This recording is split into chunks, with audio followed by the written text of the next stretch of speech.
You're listening to a Brain Stew Fresh Fright Review.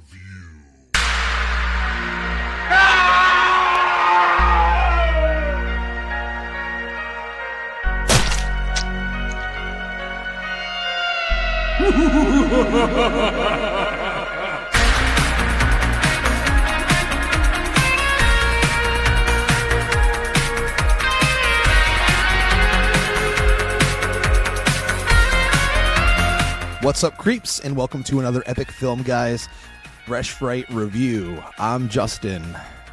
And I am the Sauce. The sauce is boss, motherfucker. The Loy Sauce is back once again. We are here to review the new, I would call it a haunted house flick, but it is a video game adaptation, Until Dawn, directed by David F. Sandberg. All you DC fans out there know that name. It's funny, I posted on Instagram that I was watching this last night. I got to host an advanced screening of Until Dawn. You were there with me, Loy Sauce. Yes. And I'll talk a little bit more about that in a moment, but I got a few messages from a few friends that were like, David Sandberg? Like Shazam David Sandberg? And I was like, yeah, dude, you know, he started in horror first before he got to those movies. So it's true. It is very true. And I remember you seeing his first horror movie and commenting how much you enjoyed it and telling me to watch that back in the day. Yeah, I mean, he started out his career making creepy little short films and posting them on YouTube, and one of them was called Lights Out, which was expanded into a feature in 2016. I haven't seen it since 2016, but I remember it being a creepy little chiller of a movie. Am I correct? With a pretty ballsy, mean-spirited ending. Yeah. Am I correct in saying that you did a video review for the Epic Film Guys for that? I think you did. I have no idea. Well, it's been that fucking long, and that's how good our like memory 9 years ago or something. Yeah. But yes, Until Dawn. He also did Annabelle Creation, which I want to say, besides the first two Conjuring films, is the best of that franchise. Absolutely, and I know for a fact that we reviewed that on Epic Film Guys. But again, I realized recently when we got our notification from Podbean that we have released officially over 550 episodes on the Epic Film Guys, which I can't believe. It is our 11th year as being Epic Film Guys. We started this show with myself, Nicholas Haskins, and then eventually years later you ended up joining. And of course we've had a number of different amazing voices on the show pop in and pop out, and now we're kind of just like a huge group of, I wouldn't call it an orgy of movie reviewers, but something kind of like that, you know, just spewing nonsense on the week, every single week, particularly in the horror genre. But thanks again for everyone. I just wanted to mention that at the top of the show here that, yeah, it's been that long and I'm that fucking old, so. Quite the milestone. Yeah. Congratulations. Keeping it going though. So yes, we are here. It's interesting, Loy Sauce, that I had been kind of anticipating Until Dawn. I thought the trailer looked really good. I've never played the game. Those that have been listening for a long time know that I'm not a gamer. When I was a kid, I gamed from when I was 5 years old up until my early 20s, then I just kind of stopped. I mean, I think I bought... I did buy an Xbox. What was the last good one they did? Like the 360? No, the one after that. The Xbox One, right? Xbox One? Or whatever the hell it is. But I got that specifically for the Friday the 13th game because I wanted to own it on a physical copy. And I bought that system, and it's actually sitting outside of my podcast studio on the floor because I gave it to my kid. It's just, no, she still uses it, but okay.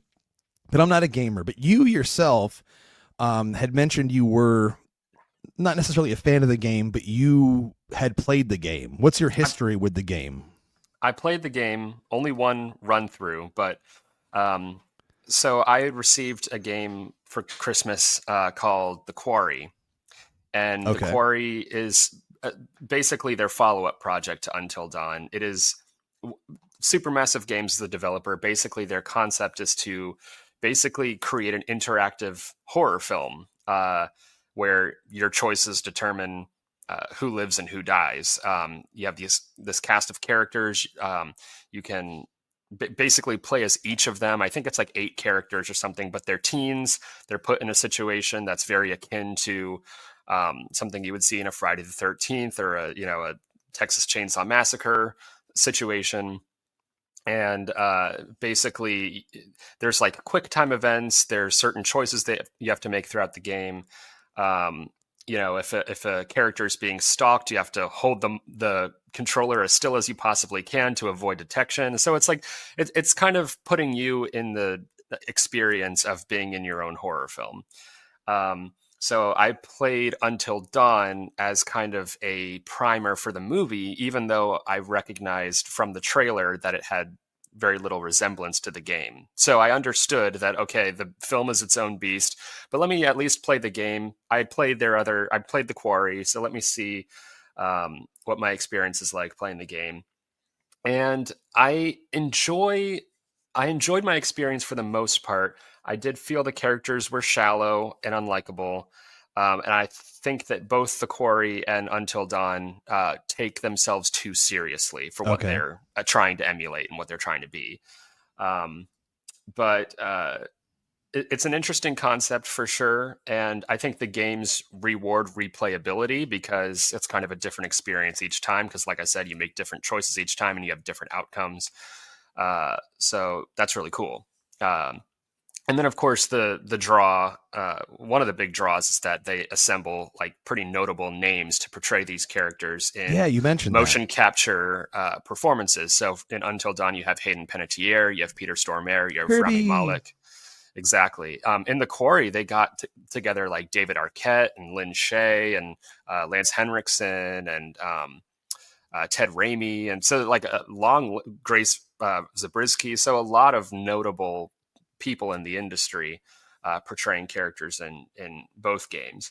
But so that's kind of cool to see actors that you love play characters in these games. So the main question right off the bat, because I already received this question 3 times since I posted I'd seen the movie. Yes or no, is the movie like the game? No. Okay. So getting that out of the way, just so people that are listening, if they're only listening to find out if it is like the game, you can stop listening now if you want, or you can just hang along with us for the ride. Are we doing full spoilers? Absolutely, we're doing full spoilers because I don't see us doing more than one episode on this movie. And that's not meaning that the movie's bad in any way, shape, or form. It's just how much time we have to give to Until Dawn. Now, I mentioned that we got to see an advanced screening. I hosted an advanced screening, which you attended with me last night. And a very interesting thing this studio decided to do, quite last minute. They offered anyone that would watch the movie from 7 p.m. until 5 in the morning the possibility to win 7 in the morning. Well, 7 in the morning. Okay. 7 in the morning. So 7 to 7, $5,000. The opportunity to possibly win $5,000. And they did this contest here in DC, in Chicago, and a couple other cities, I think New York City as well. Not that many people came out. I was really surprised. I thought it was going to be packed full. When you say $5,000, I would assume that the whole world would just be knocking on the door of that AMC in Georgetown. But I think it might have been too last minute, right? Way too last minute, because if you announce the screening the day before it's happening, that doesn't really give people a chance to sweatpants. Stop that. It doesn't really it doesn't really give people a chance to come out and like plan for it. And because if you're planning on staying all night, if you're planning on watching the movie 6 times in a row, you're going to need to prepare for that shit. It's not just something you can just people got to take off time of work, call in their job, whatever they're going to have to do. You actually thought about possibly taking the leap and making it happen, but I thought about it. We've done enough movie marathons and drives to, excursions to the Beetlejuice set and all that kind of stuff. I mean, like we've done stuff like our adventure to the Smodcastle Cinemas to see the Schumacher cut at Kevin Smith's theater is probably the most iconic on the show. Where we stayed up all damn night and still didn't know if we were going to watch the damn thing until 3 something in the morning. But that's another episode. It's a great one. We talk about it throughout that entire episode we released a couple years back. But Until Dawn. So we're here to talk about the movie. For those uninitiated with what the movie is, 1 year after her sister Melanie mysteriously disappeared, Clover and her friends head into the remote valley where she vanished in search of answers. They find themselves horrifically murdered only to wake up and find themselves back at the beginning, trapped in an endless time loop. They're forced to relive the nightmare again, only each time the killer is different, each more terrifying than the last, and the only way to escape is to survive until dawn. That is the official synopsis from Screen Gems, by the way. A pretty good one, I might say. Sure. So that is the interesting thing about Until Dawn, is that it's kind of like a Groundhog Day. It's kind of like a Happy Death Day in that they die and come back. I think you were in the bathroom when this line was said, but one of the characters even remarks upon it and says, we're reliving the same day, like in whatever the fuck that movie's called. So they... Oh, my God. They draw attention to the fact that this is a premise that has been done before. And of course, they can't just say, like in whatever that movie's called. They have to say, like in whatever the fuck that movie's called. Yes, and we might as well get this right out of the fucking way. And I'm going to use fucking to emphasize that because, listen, our show has had a history of obscenities. We are solely based on obscenities. That's what we started as. Obscenities and booze and movies. That's literally what we started the show from. And we talk about this continuously, and I swear to God, ladies and gentlemen, I'm going to do my best to stop bringing it up. The only problem is every one of these movies, I counted at least in this movie around at least 50 fucks. Fucks, fucking, fuck this. I don't think the script was terrible by any means. I don't even think all the dialogue was terrible. I mean, much worse dialogue written for movies such as this, but I guess it's just an acceptance thing, and I've already started to. But is there going to be a point in time, Loy Sauce, where we just see movies where they just, think of more interesting things to say in really crazy circumstances instead of just fuck over and over again? I'm like, you just said it 2 seconds ago. You're going to say it again. Yeah, it's like, characters look down a dark hallway and they go, oh, fuck. And it's like, they may as well have just not said anything at all. Why not just a facial expression?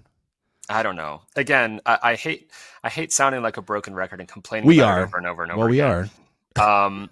But we complain about it because they keep doing it in every single movie.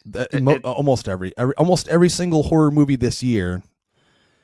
And some less than others. Like I said, in the last couple, well, we haven't released it yet, but in our Clown in a Cornfield review, which we're going to release in a few weeks, we talk about it there. But in Hard Eyes, they did say fuck a lot, but it felt like a decent amount. Like it wasn't too much, it wasn't too little. It was perfectly fine.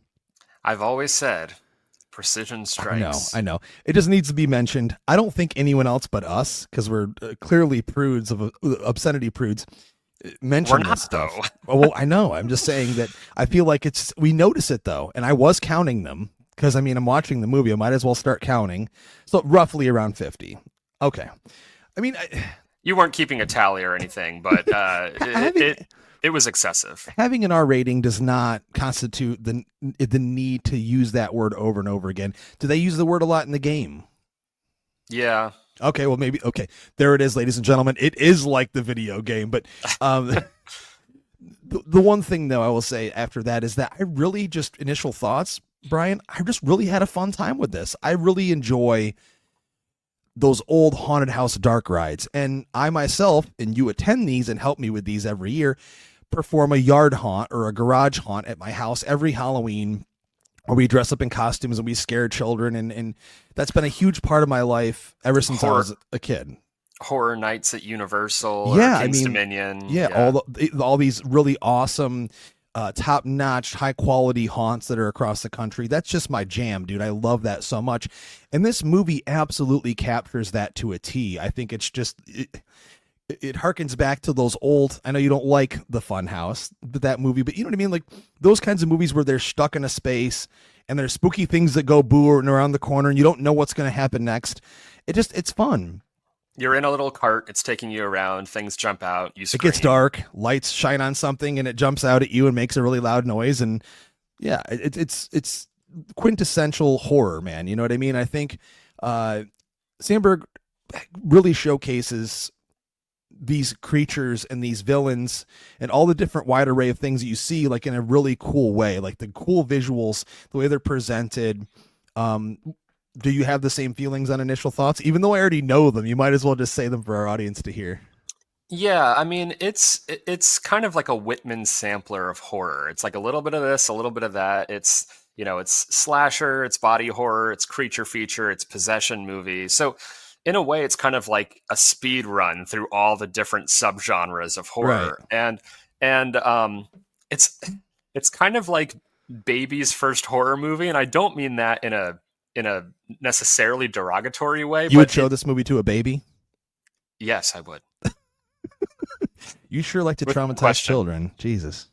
Well, what I mean is like it's very tropey, and I think the movie is aware of that. Like it knows that Yeah. it's kind of, you know, playing on all these different, you know, because it opens with like the overhead shot of a car traveling on a lonely highway, Which I had to, poke over to Danielle, my wife, because that's her favorite shot. She's like, it can't be a modern horror movie if you don't have that shot. It's got to be intentional, but go ahead. Yeah, you know, you got your teen characters. They stop at a gas station where a sketchy attendant works. You've got the creepy abandoned house they stumble upon in the middle of a storm. They check their phones and find out they have no signal, and they go, "Ah, fuck, no signal." You know, when the female characters are chased, they always have to trip and fall without fail. That happens a number of times too. There's a number of trips as well. Not as many as there are fucks, but there's a lot of trips in the movie. Yes. So, you know, the movie, I feel like it sounds like the most generic thing ever made, but what the movie is trying to do is it's trying to be this like, you know, like old school spook house kind of throwback movie. And for what it is, and for what it's aiming to do, I think it does all of that stuff really effective, like really well. It has the kind of somewhat comfortable feel of like a mid 2000s teen slasher. Absolutely, man. It instantly made me feel the vibes of like the 2009 Friday the 13th remake, the House Wax remake, those movies from that era. This is just Jeepers Creepers kind of. Absolutely. Yeah. So, you know, you have your teen fodder. You have Clover, Max, Megan, Nina, and Abe are our characters. And though they're considerably less kind of obnoxious and douchey than the characters in the video game, I think they don't necessarily have the most dimension to them. You know, they have a good like chemistry or camaraderie. Sure. But you don't really ever feel anything towards any of them. There's really not enough time to develop them. The movie's like, what, you know, an hour, 40 minutes only long? 103 minutes long. Okay. You get the initial hook of Clover searching for her missing sister, Melanie. And you don't really get a sense of what their relationship was like before Melanie went missing. You get the sense that there's some tension between the sisters. There's the introduction of a necklace or a pendant that you know, creates a bond between the two of them, but then that's never brought up ever again. There's one brief flashback, and I swore we were going to get another one, or we were going to get kind of more of an emotional catharsis to their story, but we don't really at all. So one of the bits of lore from the game that is introduced in the movie is that of the Wendigo. Oh, man. Absolutely, probably one of my favorite elements, if not my favorite element in the film. So pretty iconic, you know, creature design, and they are scary in the film. But in the game, so really the elements that are retained from the game that are in this movie are: there's a mining accident in this town. There's a wall of missing persons posters. There's the Wendigo. Peter Stormare's in the film, and reading his fucking lines off a piece of paper, mind you. Yes, and it's called Until Dawn, and basically that's it, and unless I missed anything. But so the Wendigo does feature in the movie. In the games, there is a thread running throughout that the town was built on indigenous land. And throughout the game, you kind of collect and stumble upon these totem poles that give you kind of clues throughout the game. And so this has even less to do with Native American mythology than the game did. And so it just feels like they're kind of like, I don't know, we need another creature, so we'll just throw the Wendigo in there.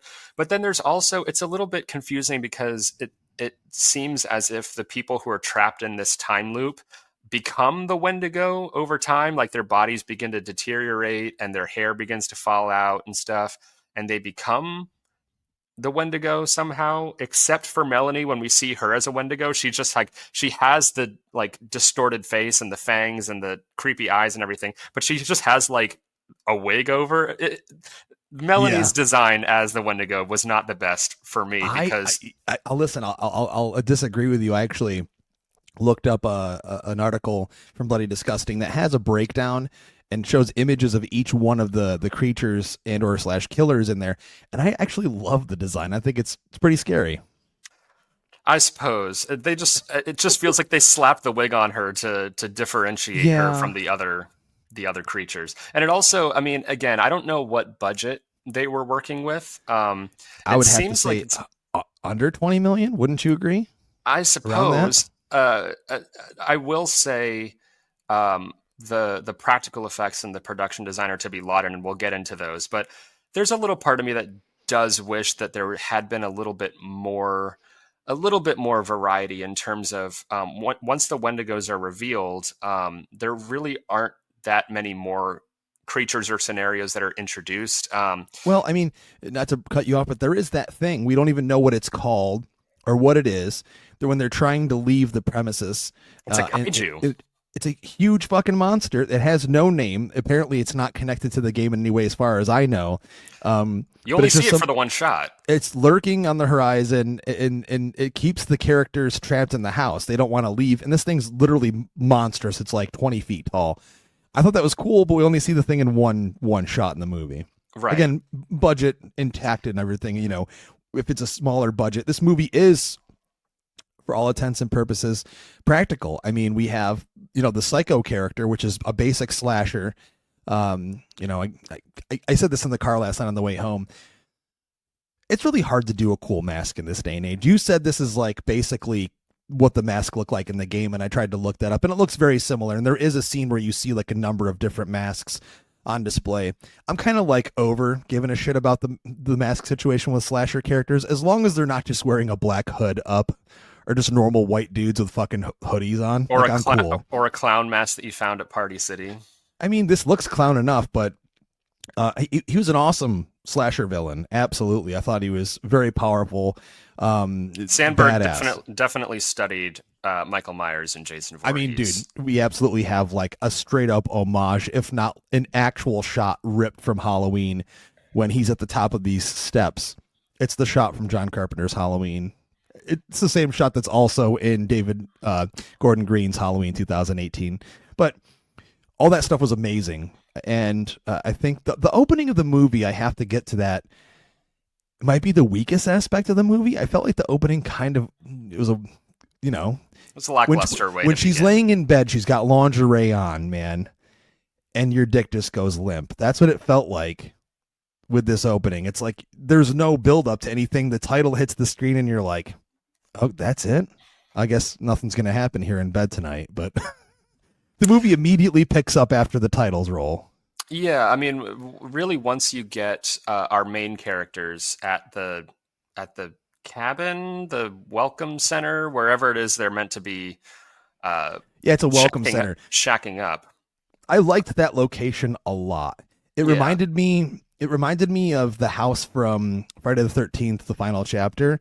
Just that style. I don't know if it's colonial or whatever it may be. It's a mansion. But it gave this old school 1980s vibe, like the kind of house that the kids would run into in one of these movies back then. It was not modern in any way. And the fact that their phones didn't work for the majority of the movie really helped the movie in a big way for me. Sure. Because it felt more nostalgic. It felt more old school. They're not on their phones the whole time. They're not just sitting there looking at their phones instead of communicating with one another. when they're in these situations, they're trying to work together, though aggressively, some of them towards each other, but they're trying to figure a way out of this thing.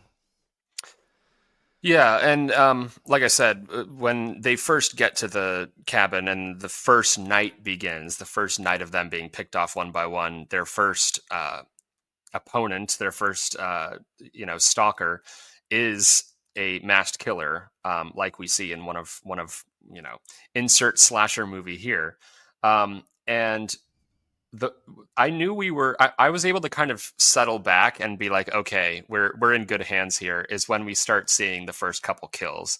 Oh yeah. Because people are impaled by a pickaxe. There's a part where Max takes a chair and tries to break it over the killer's head, which of course doesn't faze him at all. And then the killer takes a splinter from like a broken leg from the chair and jams it in his eye.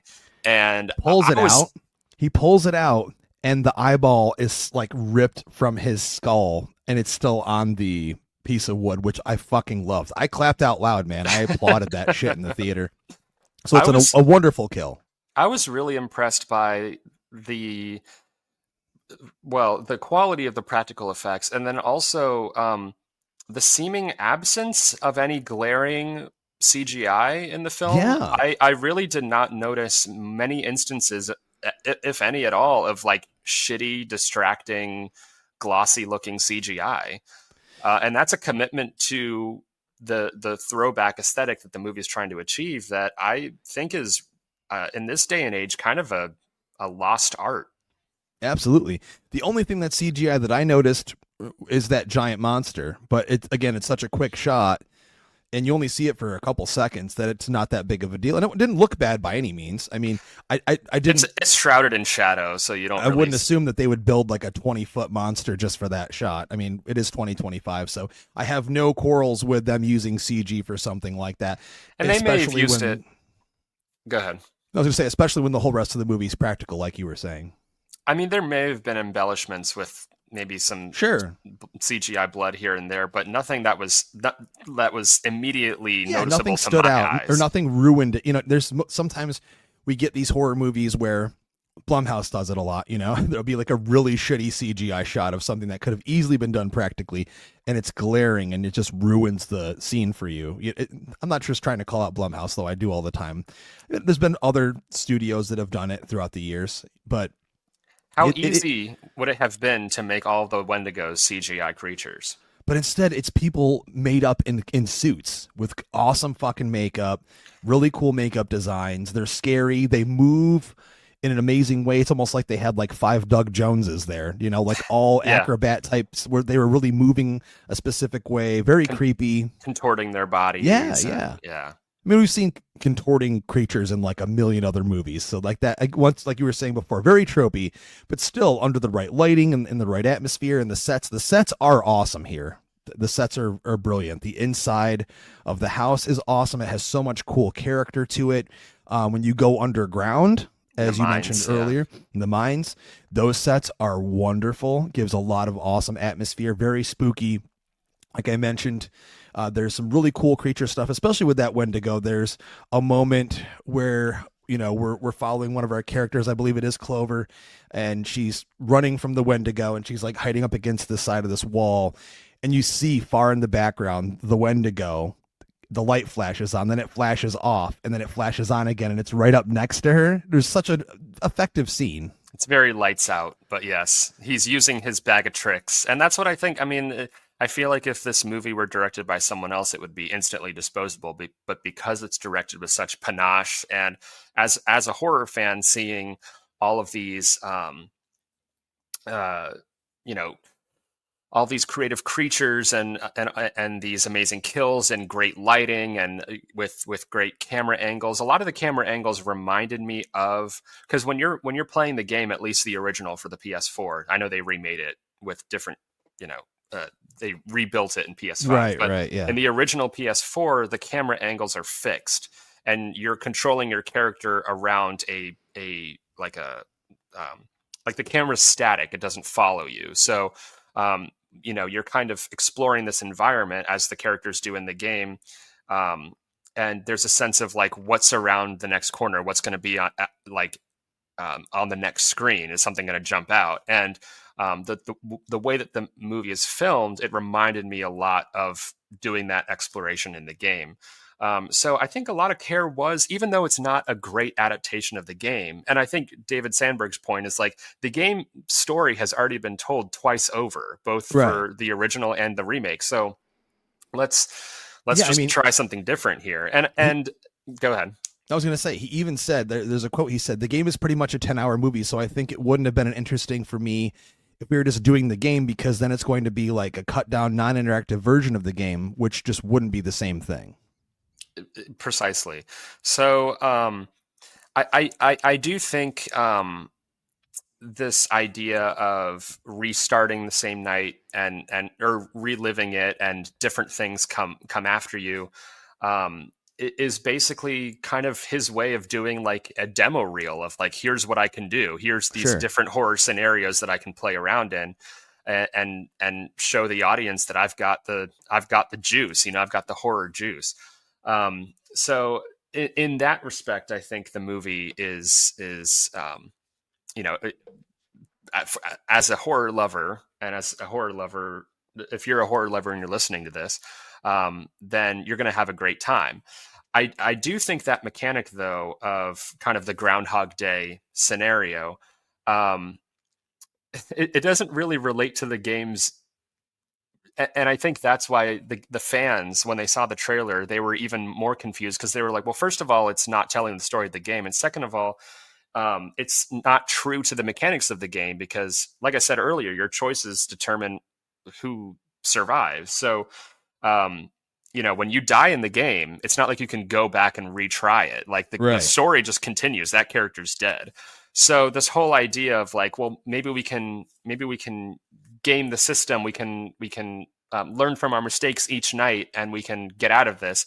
That's not really true to what the game is either. So again, if you're looking for a film adaptation of the game, scroll on by. But if you're looking for like we said earlier, like a spook house ride, this is definitely going to be something you're going to want to check out. Absolutely. And there's one scene that I wanted to pinpoint here, Loy Sauce, which I thought was one of the most entertaining scenes. Now, they do end up doing this far too much to make it as effective as it could have been. But the scene when they're in the bathroom and they're all parched, they're just like wanting some water. And it's told early on that the water doesn't work. But one of the characters grabs a glass, starts pouring the water, and then starts drinking it. And then just starts sharing it with the whole rest of the group. Passing it around. And they all just start spontaneously combusting and exploding with guts everywhere. It's so entertaining. I loved it. Like, it was one of my favorite things I've seen in a horror movie so far this year. I was really not expecting to see spontaneous combustion in the film. Dude, I don't think anyone was. That's why the reaction from the crowd was so genuine. Unfortunately, we did not have a packed crowd, and I don't unfortunately think there are going to be many packed crowds during opening weekend. But, if you were to see it in the theater, I would love to hear about people's reactions, because I was not expecting that. And my jaw dropped. That's the thing, man. Right to your point there. This is the perfect movie to watch in a theater with a packed crowd on a Friday night. I really do believe that. I do also agree it may not be doing that well this weekend, which is a shame, but it is also a good thing for Sinners, which is still my favorite movie of the year and one of my favorite vampire movies legit of all time. It surprised the box office last weekend, and it absolutely deserves all the praise it's receiving and all the box office it can get. Absolutely recommend seeing that. But if you've already seen Sinners, then definitely take the time to go check this movie out if you are interested. I do miss movies like this, and I think when it boils down to, and a lot of people probably are like, man, Justin, you're soft as fuck these days on these reviews. I don't really, when it comes to a movie like this, what is it trying to be? What is it trying to do? Does it do those things in a successful way, or almost fully successful? You know what I mean? I look at it from that perspective, if I'm going to pass it or fail it, rather. And I thought this movie was really successful in being a dark ride haunted house flick. Lots of cool creatures and monsters and slasher villains, and it has a witch in the movie too. I mean, it's got literally everything you could fucking want, and the witch scene is actually very, very good.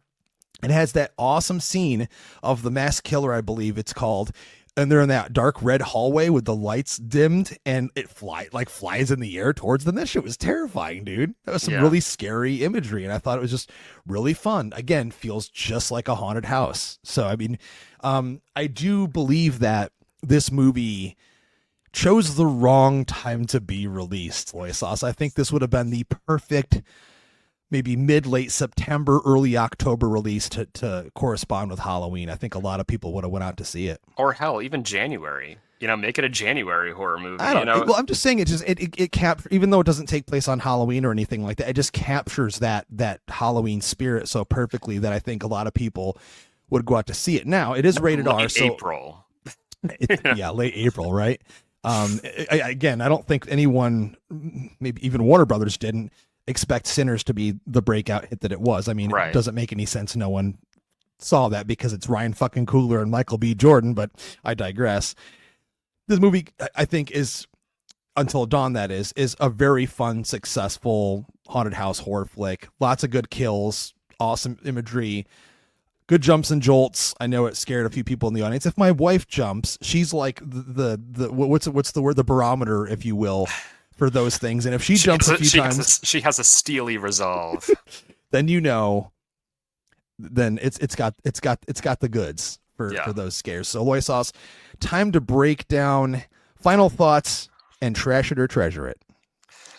I mean, it is what it is. The characters are pretty thin. The premise is extremely thin. Like I said, it's basically a show reel of David Sandberg sitting down and saying, "Here's what I can do. Here's what I bring to the table." Forget those Shazam movies, God damn it! Please forget them. The first one was solid, but I'm not hating. I like the first one. Those are definitely studio movies. I think here he's playing around and he's having fun, and there's even he kind of throws it back to his YouTube roots, where the movie kind of stops at a certain point and kind of presents to you a collection of YouTube short films, basically, where a character pulls out their phone and says, like, this, we've actually been here for like dozens of nights, and I've been recording, and here's all of the different nights and all the different scenarios that we've experienced, because they kind of lose their memories as the film goes on. And so there are a lot of scenarios, including scenes that you see in the trailer, sequences that you see in the trailer, that are actually like off of a phone. I know, which I wanted to mention that. I'm glad you brought it up. The parasite scene, which is an amazing scene in the trailer and probably one of the most effective creepy scenes in the film, is unfortunately shown on the screen of a phone. So I thought that kind of hurt it a little bit, bummed me out a little bit, because I was looking forward to that. I'm wondering if that sequence was reconfigured for time reasons, like if those were kind of more expanded scenes from the original edit that they had to cut down. I'm not really sure. It's such an effective scene, man. It's so grisly and creepy, and anyone that has a problem with insects or worms or anything like that, or parasites, obviously would scream. But yeah. Yeah, so there are some missed opportunities here. They definitely could have pushed it a little bit further with the variety of creatures. Again, I guess I'm complaining and I'm kind of reaching for straws here, because there is so much variety in the movie. That's really the selling point of the movie. There is, Absolutely. There's killers, there's witches, there's all sorts of things. But I just wish they could have gone like all out crazy. But I understand the budget, etc. And also, it's not really a faithful adaptation of the game, so I don't know if the fans of the game are really going to get into this movie. So it really comes down to, if you are a true blue lover of this kind of straight ahead spook house, no frills, just kind of like thrill ride, then I think you'll get a lot out of this. I do think the studio chose to release it at a bad time. Again, I don't know what the thinking was behind it. I do think the hype that Sinners got will carry it in its second weekend and bring it to the top of the box office. I just don't see this really hitting. But if you're on the fence, I say give it a shot, because again, I had kind of like low expectations going in and was pleasantly surprised with what I got. Again, especially I'm really like I'm kind of proud of David Sandberg, starting out with kind of these creative little short ideas and posting them to YouTube, and then getting noticed by Hollywood, and now he's making a adaptation of a video game that's extremely popular. You saw the big PlayStation Studios logo. Yeah, I noticed that before the movie. So, they put some talent behind this, and I'm glad they did. So yeah. So a treasure for you. Okay, I got you. Yeah. Well, Brian, as I said earlier on the show, I never played the video game, so I don't give a fuck about it being a faithful adaptation. I just got what I wanted out of a, lean, mean killing machine, as I like to call it. That's just what it is. And to your point about the characters, I didn't think they were bad. I thought they were written perfectly fine for this kind of movie. I didn't really hate any of them. Even the character, is it Abe, who's supposed to be kind of like a psych major prick? I'm like, he still has perspective on the situation. Like, he only met these people 2 months ago. Why would you want to be stuck in that house with them? Of course, I'd want to be the first one out the fucking door. Hello, he probably hasn't even gotten laid yet. Or if he has, maybe once or twice. Nothing's worth that shit. Don't die over it. I don't know. If you're a psych major, I think you'd have a little bit more empathy for what's going on. But fuck out of here. He's just doing it for a job. That's it. He just wants to make that money. Money and getting laid, baby. But yeah, once we already talked about all this, I did need to mention my boy Benjamin Wallfish, who I love his work so much. He did the score for this movie, and anytime you see his name on a horror movie, you know the score is going to be great. So great music to accompany those images. He did the hit movies. Yeah, and he also did the Flash score for Andy Muschietti's The Flash, which I love that movie, which everyone knows, and I love his score for that movie. Fuck anyone that says otherwise to me, but everything in this movie satisfied me for the most part. It gave me exactly what I thought it was going to, so I can't be upset about it. Sure, Brian, we could have gotten more monsters. I think you're just a little greedy. Okay? I guess so. We did get the image of someone getting their head smashed apart with a hammer, and it was fucking amazing, dude. At the end there, oh my god, a practical whatever it was, like a bag of squishy whatever they put into it to make it like jelly, like the perfect consistency that you want for a head explosion. I mean, bravo. Yeah, absolutely. That's why I walked out of the theater extremely satisfied. That's why I'm going to give it a treasure it. I went to the theater to be entertained, and that's what I got. When you go to an amusement park, what are you going on that ride for? That's what the movie gave me. You're going to get jostled around, and you're looking to be thrilled. So absolutely. So Until Dawn did that for me, ladies and gentlemen. If this is your first time listening to the Epic Film Guys, thank you so much for checking us out on episode, what is it, 551? I think we've lost count years ago on trying to count the damn things. It's thanks to Podbean that I was reminded of how long I've been wasting my life away doing this. Just kidding. I love all of you, and I love doing this. And if you've been sticking with us for a long time, you mean so much to us and the show, and you're the reason why we keep doing it. We are available on every podcast platform and, of course, on social media everywhere at Epic Film Guys. Thanks again for listening. I am Justin. I'm the Sauce. And as always, we'd like to ask you to keep that shit creepy.